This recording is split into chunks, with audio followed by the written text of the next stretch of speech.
we're technologists, society, we figure everything can be solved by the next great technology, AI, machine learning, big data, whatever. All those are great tools, but as Gartner has the hype cycle, we realize that the expectations are higher than what you can get out of them. And it's mainly because the use cases are not to fix everything in the world. It's to answer certain particular problems. So I'm a huge advocate of polyglot databases, machine learning, AI, all that stuff. But I'm suggesting to you that it's only part of a toolkit that be used in an analytical data architecture.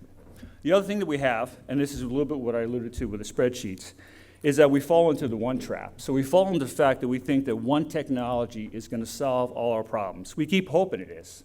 And when I do this on a longer duration, I have a series of slides where I go through how the latest BI tool is going to do a dashboard in minutes versus weeks. The next slide says in a minute.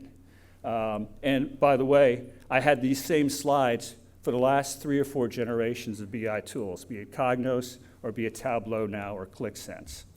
So the issue there isn't the fact that those tools aren't better. They're absolutely better, and we implement them all the time, and I teach them at Northeastern.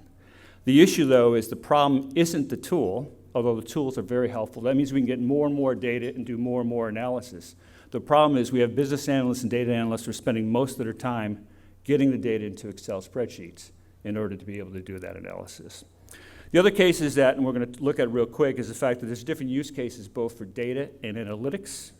That one tool doesn't fit all. So even though there's a BI tool, there's different types of analytics and different types of analytic use cases that different tools are useful for, or that you could even use the same tool. You just need to know how to design it for that use case.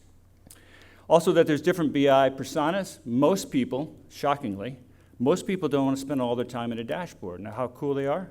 Most people have a job to do, and that's not creating a dashboard. We have a tendency in our industry to work with data analysts or power users who love playing with these tools, and by the way, build the data shadow systems, but aren't the typical user of information, and then probably aren't decision makers. So, and then lastly, we have a tendency to like to get one vendor, and although there's a lot of vendors I like, usually no vendor has a lock on the technology or the ideas that you want to use. So you do need a mix of things. I think that has been broken to a large extent, but for a while, in my tenure, last 30 years doing BI, lots of companies were gearing in on one vendor to do all that they wanted to do. And they could only buy so many companies till their suites got to be ungodly slow and difficult to use.